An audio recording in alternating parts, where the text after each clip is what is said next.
Konsep sosiologi penyelewengan mengenal pasti seseorang yang memainkan peranan sosial yang mempamerkan tingkah laku ini yang bercanggah dengan norma masyarakat. Bahagian ini adalah untuk menekankan beberapa teori sosiologi utama penyelewengan. Sebahagian daripada ini juga mencari punca dalam struktur keseluruhan masyarakat.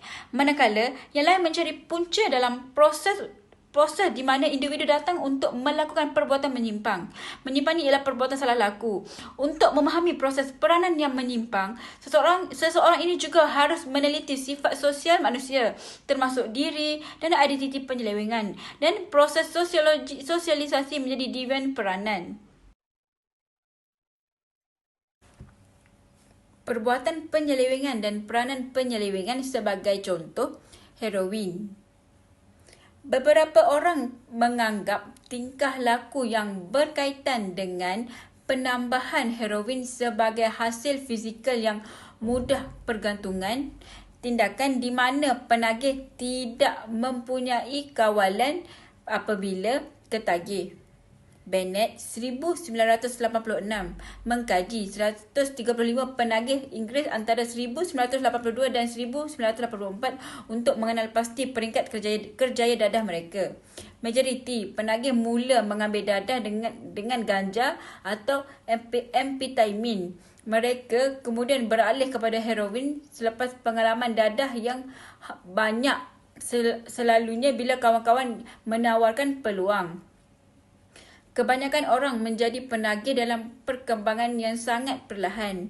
Majoriti daripada penagih Bennett mengambil masa lebih daripada 1 tahun untuk menjadi ketagih. Sebilangan heroin pengguna berkembang selama beberapa bulan dengan hanya sesekali mengambil ubat.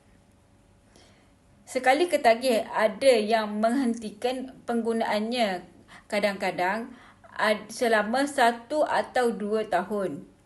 Apabila ditanya sama ada mereka akan menjauhkan diri daripada heroin pada masa akan datang, kira-kira separuh daripada mereka melaporkan mereka mahu mengambil kerana mampu membuatkan mereka bahagia, dan separuh lagi daripada mereka ingin berhenti kerana merasakan ketagihan heroin ini tidak patut diteruskan. Menguruskan penyelewengan. Yang pertama, kerahsiaan. Yang kedua, manipulasi tetapan fizikal. Yang ketiga, rasionalisasi. Yang keempat, tukar kepada non-deviant. Dan yang terakhir ialah menyertai budaya penyelewengan. Teori individu bagi menjelaskan sikap menyimpang dengan cara menilai persekitaran atau keadaan yang mempengaruhi individu secara unik. Sebagai contoh, warisan biologi atau pengalaman awal dalam keluarga mengkaji beberapa penerangan sikap menyimpang berorientasikan individu, termasuk yang berkaitan dengan penentu biologi, psikiatri atau perubatan, prinsip psikoanalisis dan prinsip psikologi. Penjelasan psikologi menyimpang. Ramai penyelidik telah mencuba untuk membangunkan pelbagai ujian untuk mengenal pasti ciri-ciri personaliti yang membezakan devian daripada bukan devian.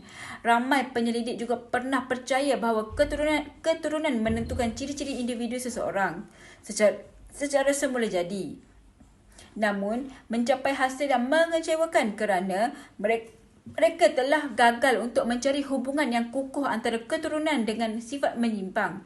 Ahli terapi dan lain-lain cuba mengukur ciri-ciri melalui pelbagai ujian seperti MMPI, Minnesota Multiphasic Inventory Personality, CPI, California Personality Inventory dan TAT, Thematic Apperception Ujian. ISET 1977 mencadangkan teori intrasionis salah satu teori ujian personaliti yang paling luas dan mendakwa bahawa tingkah laku jenayah terhasil daripada gabungan keadaan persekitaran tertentu dan sifat kepribadian yang diwarisi.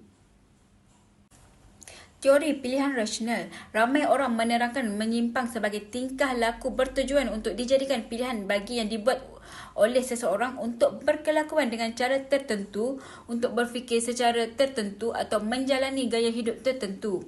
Pilihan mungkin dibuat dalam jangka masa yang panjang atau pendek untuk terlibat dalam aktiviti tertentu, bergantung pada keadaan. Ahli falsafah Inggeris Jeremy Bentham dan ahli hukum Itali Cesare Beccaria menjelaskan sebagai perbuatan menyimpang sebagai pilihan individu untuk memaksimalkan keseronokan individu dan meminimalkan kesakitan pribadi. Teori pilihan rasional menerangkan cara seseorang individu membuat keputusan dalam konteks yang ditentukan oleh faktor sosial, ekonomi dan politik.